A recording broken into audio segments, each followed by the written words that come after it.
Page number 91. Do you know? Often alcohol is produced along with sugar in sugar factories. Molasses is produced from sugarcane juice. It is rich in carbohydrates. Molasses is fermented with the help of the yeast called Saccharomyces.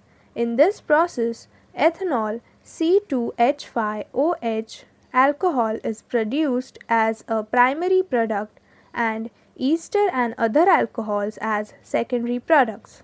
Spirit and other alcohols can be obtained from ethanol. Ethanol is also a smokeless and high quality fuel. Besides molasses, maize, barley, and other grains are also used for industrial production of ethanol. Glucose and fructose, the sugars present in grape juice, are also fermented with the help of yeast to produce the alcohol which is used for making wines. Use your brain power. 1. Recently, it has been made compulsory in India and some other countries to mix 10% ethanol with fuels like petrol and diesel. What is the reason for this? 2. Why are wineries located near Nashik in Maharashtra? 3. Chapatis made from wheat only swell up, but bread becomes spongy, soft, and easy to digest. Why is it so? Bioremediation. A yeast, Yarovia lipolytica, is used to absorb the toxins released during the production of palm oil and the heavy metals and minerals released in some other industrial process. Saccharomyces cerevisiae is used for absorption of a pollutant, arsenic. Oil spills in oceans are cleaned with the help of Alcanivorax bacteria.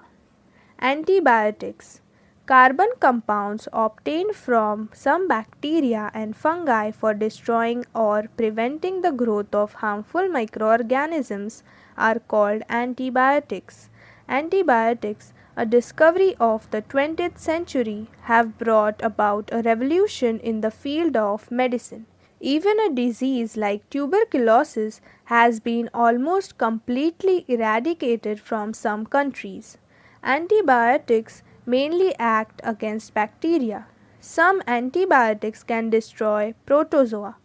Some antibiotics are useful against a wide variety of bacteria. They are called broad spectrum antibiotics. Examples are ampicillin, amoxicillin, tetracycline, etc. When the pathogen cannot be identified even though the symptoms of disease are visible, broad spectrum antibiotics are used. Whenever a pathogenic microorganism is definitely known, then narrow spectrum antibiotics are used. Examples are penicillin, gentamicin, erythromycin, etc. Institutes at work. The National Institute of Virology, established in 1952 in Pune, undertakes research related to diseases like measles, jaundice, fever, and diseases of the lungs, with support from the World Health Organization. Page number 92. Penicillin. Penicillin is a group of antibiotics obtained from a fungus, Penicillium, and is used for controlling the infections caused by bacteria like Staphylococci, Clostridia, Streptococci, etc. Medicines containing penicillin are useful to treat certain bacterial infections of the ear, nose, throat, and skin, as well as diseases like pneumonia and scarlet fever. Caution: antibiotics should be taken only when prescribed by a doctor. Don't purchase any antibiotic from medical stores without a prescription from a doctor. Don't consume antibiotics on your own to treat common diseases like a throat infection, common cold, or influenza. Even if you feel well before completing of the prescribed course of the antibiotic, you must continue and complete it. Don't suggest to others the antibiotics which were useful to you. Introduction to scientists. Alexander Fleming a professor of microbiology at St. Mary's Hospital, had cultured varieties of bacteria and fungi in petri dishes in his laboratory. On 3rd September 1928, while observing staphylococci cultures, he made an interesting observation in one petri dish. In that petri dish, fungal colonies had grown, but the area around those colonies was clean and clear.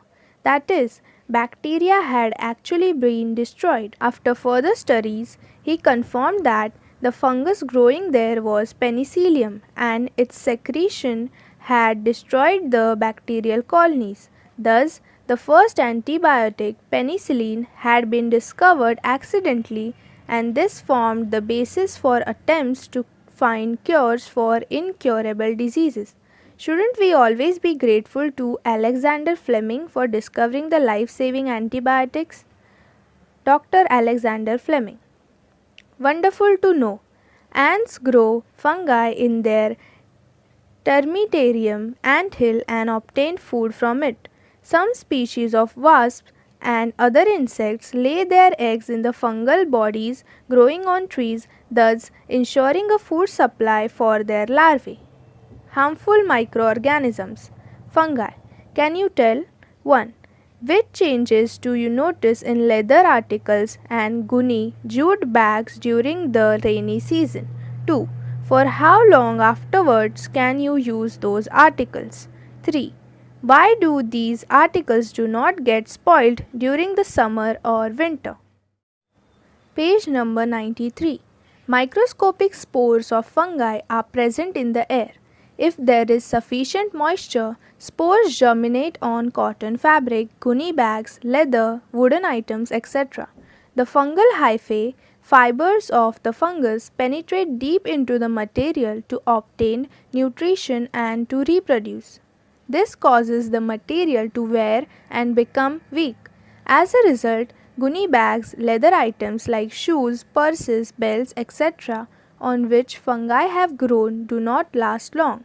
Wooden items also get spoiled. Think about it.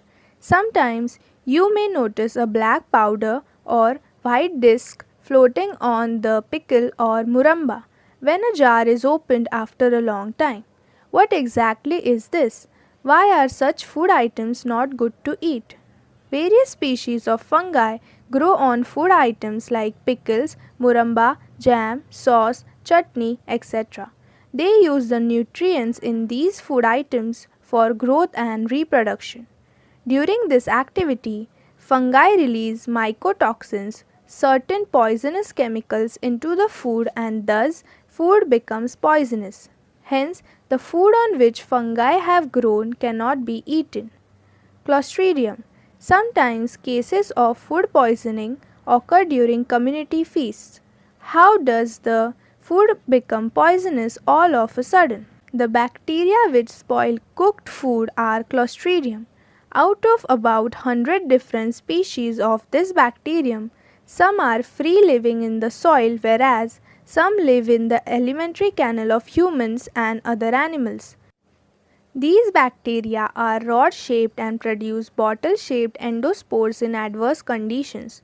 One special characteristic of these bacteria is that they cannot withstand the normal oxygen level of the air because they grow in anaerobic conditions.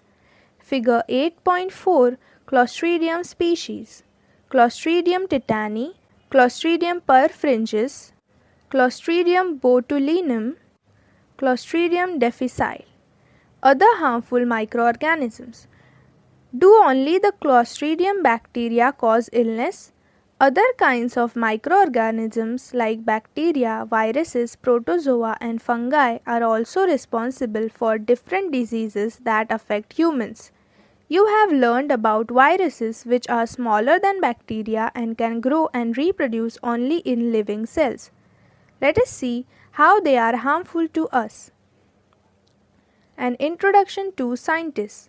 It was believed that meat gets spoiled due to some bacteria of the Bacillus type, but the exact type of Bacillus was not known. Van Ermengen proved that the anaerobic bacterium Clostridium botulinum is responsible for food poisoning.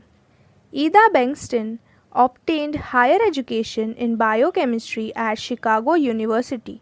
She conducted important research on the toxin responsible for gas gangrene and the antitoxin useful for treating it. While she was doing research on the dreaded disease called typhus, she herself contracted the infection, but she overcame it and continued her research. For this work, she was honored with the Typhus Medal in 1947. Page number 94. The spread and prevention of disease. Name of disease: AIDS. Pathogen: virus. Mode of infection: through blood and semen of infected person and milk of mother suffering from AIDS. Preventive measures: safe sexual contact, avoid reuse of needles and injections. Name of disease: hepatitis. Pathogen: virus. Mode of infection: contaminated water and food. Preventive measures: clean and filtered water, proper storage of food. Name of disease: influenza. Pathogen: virus. Mode of infection: contact with infected person. Preventive measures: personal hygiene and avoiding contact with infected person. Name of disease: measles and chickenpox. Pathogen: virus. Mode of infection: contact with infected person. Preventive measures: vaccination, uncontaminated water, clean food. Name of disease: bird flu H7N9, swine flu H1N1. Pathogen: virus. Mode of infection: contact with infected birds and animals. Preventive measures: personal hygiene, properly cooked meat. Name of disease: dengue. Pathogen: virus. Mode of infection: mosquito bite. Preventive measures: cleanliness of surroundings, preventing stagnation of water, mosquito control. Name of disease: pneumonia. Pathogen: bacteria. Mode of infection: droplets spread in air by infected person. Preventive measures: vaccination, avoiding contact with infected person. Name of disease: leprosy. Pathogen: bacteria. Mode of infection: long-term contact with infected person. Preventive measures: avoiding contact with infected person and their belongings. Name of disease: cholera. Pathogen: bacteria. Mode of infection: contaminated food and water. Preventive measures: clean food and water. Name of disease: malaria. Pathogen: protozoa. Mode of infection: mosquito bite, uncleaned surroundings. Preventive measures: cleanliness of surroundings, preventing stagnation of water, controlling mosquitoes. Name of disease: dandruff, ringworm, scabies. Pathogen: fungi. Mode of infection: contact with infected person or his or her belongings like clothes. Preventive measures: personal hygiene, avoiding contact with infected person. Use your brain power. 1. Salt is applied on the inner surface of pickle jars and the pickle is covered with oil. Why is this done? 2. Which preservatives mixed with ready-to-eat foods to keep them from spoiling? 3. Find out the uses of fungi to plants and animals. 4. What is the structure of lichen, a condiment? Where else is it used? Figure 8.5, a lichen. Dagad Phool, used as a condiment. Collect information. Which plant and animal diseases are caused by microorganisms and what are the measures to be taken against them?